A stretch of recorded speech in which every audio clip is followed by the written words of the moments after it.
Good morning students. कल हमने तत्पुरुष समास के बारे में पढ़ा और आज के इस वीडियो का विषय है कर्मधारय समास। जब किसी सामासिक पद में एक पद विशेषण एवं दूसरा पद विशेष्य के रूप में प्राप्त होता है तो वहाँ कर्मधारय समास माना जाता है। यानी कुछ समस्त पद हैं, समस्त पद या सामासिक पद एक ही बात है, उनमें विशेषण और विशेष्य का भाव मिलेगा। तो हम पहले जानेंगे कि विशेषण क्या है और विशेष्य क्या है। संज्ञा या सर्वनाम की विशेषता बताने वाले शब्दों को विशेषण कहा जाता है एवं जिसकी विशेषता बताई जाए उसे विशेष्य कहा जाता है। विशेषण क्या है? संज्ञा या सर्वनाम शब्दों की विशेषता बताने वाले शब्दों को विशेषण कहा जाता है, जबकि विशेष्य क्या है? जिसकी विशेषता बताई जाए उसे विशेष्य कहा जाता है। अब इसको उदाहरणों के माध्यम से अच्छी तरीके से समझेंगे कि कृष्ण सर्प है। कृष्ण मीन्स काला और सर्प मीन्स सांप। काला सांप, काला या कृष्ण शब्द क्या है? विशेषण है और सर्प शब्द विशेष्य है। कि जिसकी विशेषता बताई जाए वो विशेष्य होता है, तो सर्प की विशेषता बताई जा रही है कि सर्प कैसा है? काला है। तो सर्प यहाँ क्या हुआ? विशेष्य। तो कृष्ण सर्प है। अब इसका समास विग्रह करते समय क्या होता है? सबसे पहले हम विशेषण लिखेंगे, विशेषण के बाद में च, च के बाद में असौ और असौ के बाद में विशेष्य। तो यहाँ कृष्ण विशेषण है, फिर च लिख दिया, फिर असौ लिख दिया और फिर विशेष्य जो सर्प है वो लिख दिया। तो कृष्ण है, च असौ सर्प है।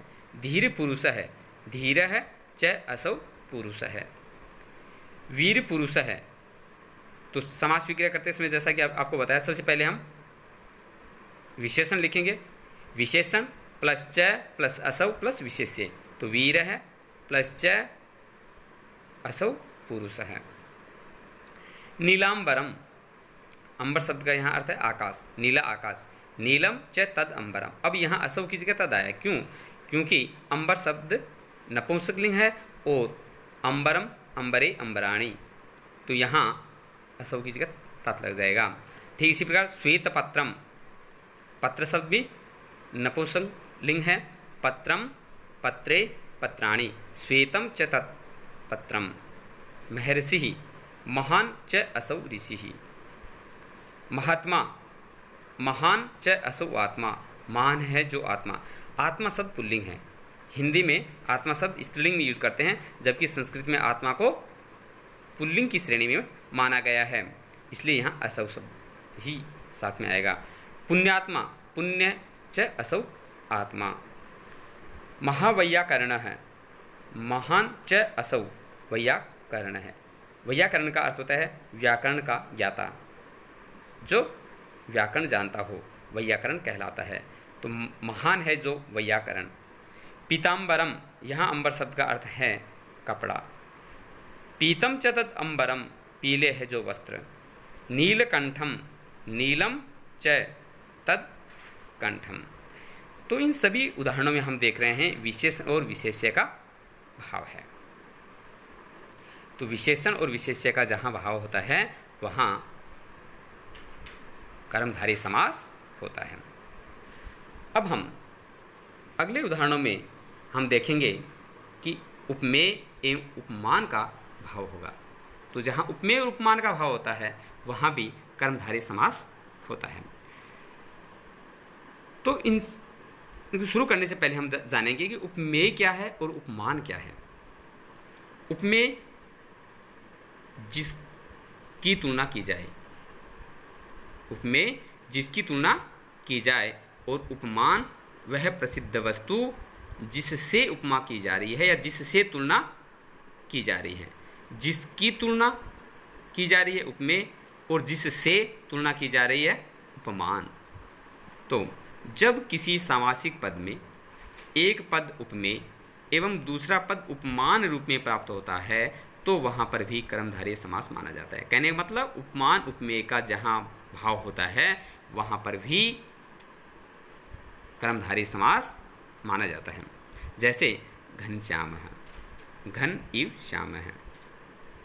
मुख चंद्रम, मुखम चंद्र इव, जो मुख है वो चंद्रमा के समान है। यह मुख क्या है? मुख की तुलना की जा रही है तो मुख उपमेय है और चंद्रमा प्रसिद्ध है सुंदरता के लिए, और जिससे तुलना की जा रही है वो क्या होता है? उपमान। तो मुख की तुलना की जा रही है और किसके साथ की जा रही है? चंद्रमा से। तो चंद्रमा यहाँ उपमान है।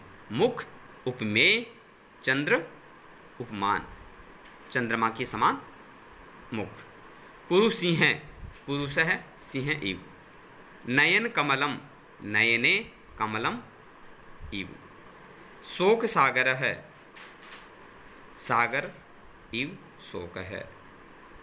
मुखारविंदम, मुख प्लस अरविंदम, अरविंद का अर्थ होता है कमल। मुख है वो किसके समान है? कमल के समान। तो मुख है अरविंदम इव। मुख यहाँ उपमेय है और अरविंद यहाँ उपमान है। पुरुष व्याघ्र है, पुरुष है व्याघ्र इव। व्याघ्र के समान है जो पुरुष। तो यहाँ पुरुष की तुलना की जा रही है, तो पुरुष उपमेय है। और पुरुष की तुलना किसके साथ की जा रही है? किससे की जा रही है?